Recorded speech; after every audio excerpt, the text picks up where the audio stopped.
The WHO was involved in nearly triggering a pandemic this winter in Austria by supplying Bachter's Austrian subsidiary with a H1N1 virus, then used to contaminate 72 kilos of vaccine material.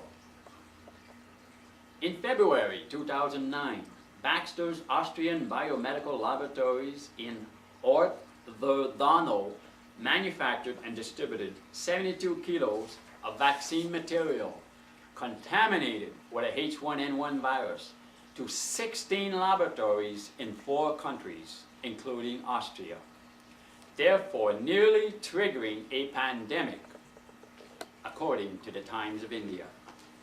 The contaminated vaccine material consisted of a mixture of seasonal H3N2 human influenza virus and the deadly H5N1 virus.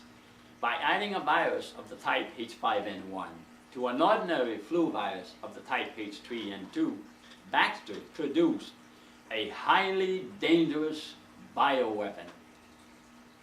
Thank God that a staff member of a subcontracted laboratory in the Czech Republic discovered this lethal contamination when all the animals they tested died from this vaccine, and the contamination was reported to health authorities.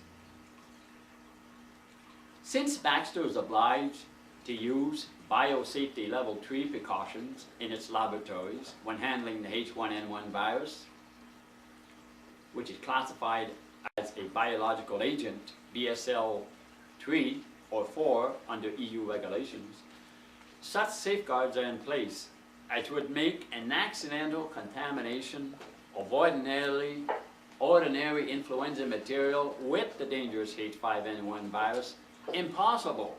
In other words, this deadly contamination and distribution was almost certainly due to criminal intent.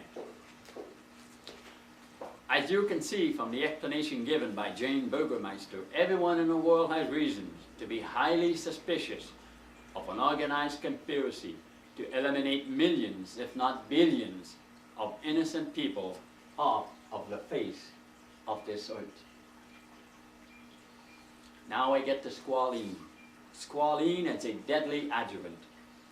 As Jane Burgermeister stated, in spite of the scientific evidence that adjuvants are dangerous, the WHO is specifically recommending the production of vaccines containing oil-based adjuvants in the planned mass vaccination campaign, which starts in September 2009.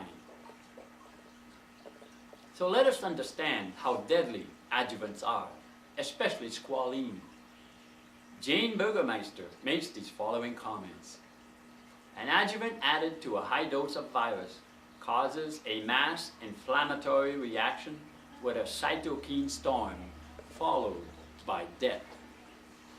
She then says, squalene, an oil and water adjuvant, is scientifically proven to be amongst the worst in terms of immune adjuvants and is not approved by the FDA. Yet, it will be part of the swine flu vaccines that Americans may be forced to take under the direction of who? The WHO.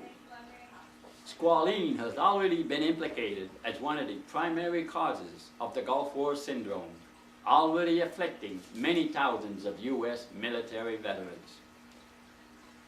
Now, with all that you've been informed about so far, about the harm caused by vaccinations, the actions of the WHO, and now about squalene, can you understand the great life-saving wisdom and refraining from receiving any vaccinations whatsoever? Thanks for listening, and my talk will be continued in a third segment. Thank you.